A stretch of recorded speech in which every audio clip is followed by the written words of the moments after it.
New York Times calls it gloriously goofy, and it's selling out around the world. Now the story of Harry Potter is coming to Las Vegas in a very different way. But Muggles, beware. At Potted Potter, you could laugh so hard you may fall off your broomstick. Here with more, please welcome Jeff Turner and Daniel Clarkson. They are the co-creators and stars of Potted Potter, and thank you for bringing these glasses.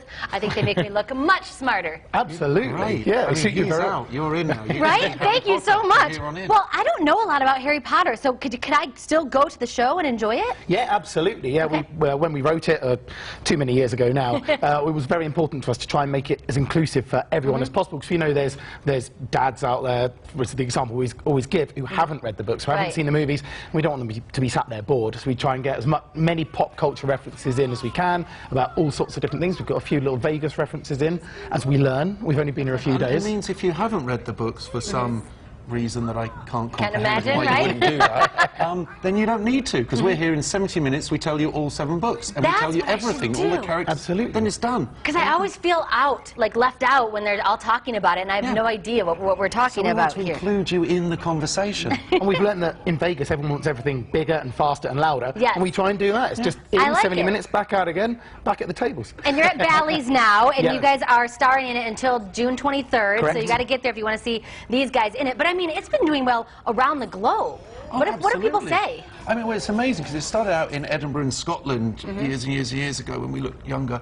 And then we went to London's West End, which was amazing. And we knew UK loved Harry Potter, you know, he's our homegrown hero. But then suddenly we came to the US and we were in New York, and you guys, you love it to a level we are not used to. Oh, wow. I mean, it goes to heights of, like, robes and costumes.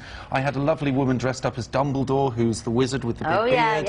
And she was very much in character. That I had to address her as Dumbledore. I think she believed it. That's what her husband told me, so that was nice. Okay. Yeah. Hey, man, what now they we're do here on in their own Vegas. time. Yeah, but now we're in Vegas, so this is like the height. This is it now. This is where... This is fantastic. Yeah. So what inspired you to write the play? Well, Dan was a huge Harry Potter fan anyway, and I wasn't, you know. I quite liked the boy wizard at the time. And we were asked to do something for the launch of the 6th book when that came out in a bookstore in London. And we thought that would just be a one-off gig, and we performed to the... cues at midnight, and people really liked it, and we thought, oh, you know, that was really fun to do. Yeah. Then we developed it, took it to Edinburgh in Scotland, and to just sort of 50 people at a time, and people loved it, and so we just sort of grew and grew and grew. My main reason was to get my hands on the book before the children. Oh, yeah. So I could just push them out of the way. You have your motives that are underlying. Oh, absolutely, yeah. So who's your favorite characters? Personally, I really like Arthur Weasley, who I know that means everything to you. I'm just going to smile and nod. Smile and nod.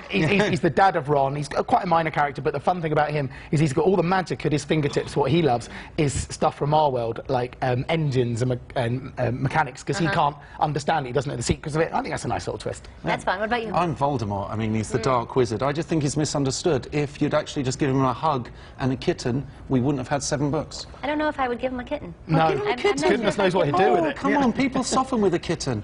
Now, if what's you'd had a a kitten on Slytherin? that plane and you'd given it to those kids, they would have shut up. What's a Slytherin? Because I took the test one time online, and that's what I am, apparently. That's I know everyone goes, evil. oh, gosh, yeah, you're a Slytherin. Well, you're speaking to a Hufflepuff and a Ravenclaw. Oh, gosh, You I have can't even snakeskin imagine. shoes on, so that's Slytherin. I do have snakeskin There you go, shoes, see? you're fine. And you had the Represent my people. cool skateboarding clothing as well. The Slytherin shoes were pretty funky. I think you like pull that? those off. Yeah, absolutely. That is so fun. okay, that's good. Yeah. It's all right. Yeah. Okay. Yeah, without bad, you can't have good. So Yeah. It's got to be good to be bad, doesn't it?